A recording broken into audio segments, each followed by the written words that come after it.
அன்பு கர்த்தருடைய பிள்ளைகளை ஆண்டுபுறம் உலக ரட்சகருமாகிய இயேசு கிறிஸ்துவின் நாமத்தினாலே உங்கள் எல்லாருக்கும் இந்த கால வேளையில் நல்வாழ்த்துக்கள்.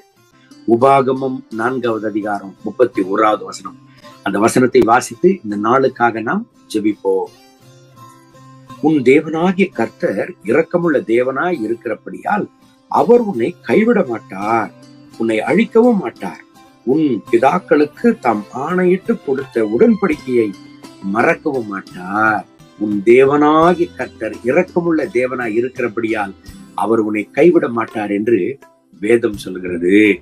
ஏங்க அவர் கைவிட மாட்டாரு? கடைசி வரி சொல்லுகிறது பாருங்க, அவர் வாக்குத்தத்தத்தில் உண்மையுள்ளவராய் இருக்கிறபடினாலே.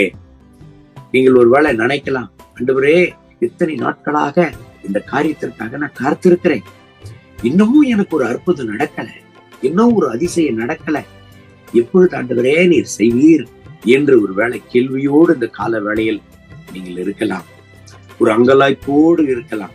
ஆண்டவருடைய வேதம் சொல்லுகிறது பாருங்க, உன் தேவனாகிய கர்த்தர் இரக்கமுள்ள தேவனாய் இருக்கிறபடினாலே அவர் உன்னை கைவிட மாட்டார். நீங்கள் கைவிடப்பட்ட நிலைமையில் இருக்கிறீர்களா?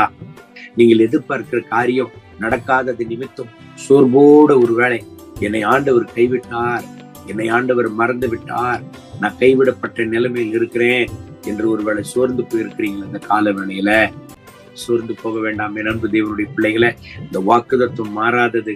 தைரியமா இருங்கள், சந்தோஷமா இருங்கள்.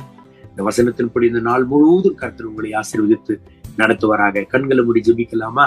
என் அன்பின் ஆண்டவரே, இதோ இந்த கால வேளையில யாரெல்லாம் ஆண்டவர் இந்த ஜெபத்துல இணைந்து அழுகையோடு, புலம்பலோடு, வேதனையோடு, வலியோடு, கவலையோடு, கண்ணீரோடு ஜெபித்துக் கொண்டிருக்கிறார்களோ, இவர்களுக்காக ஜெபிக்கிறேன். இவர்களை நீர் பலப்படுத்தும் ஆண்டவரே, இவர்களுக்கு ஒரு அற்புதத்தை செய்யும் ஆண்டவரே, இவர்களுடைய துக்கத்தை சந்தோஷமாக மாற்றும் ஒரு அற்புதத்தை செய்துள்ள முடியாது ஜெபிக்கிறேன். மகிமை கனம் துதி உமக்கே. இயேசுவின் நாமத்தில் கேட்கிறோம் எங்கள் ஜெபங்களும் நல்ல பிதாவே.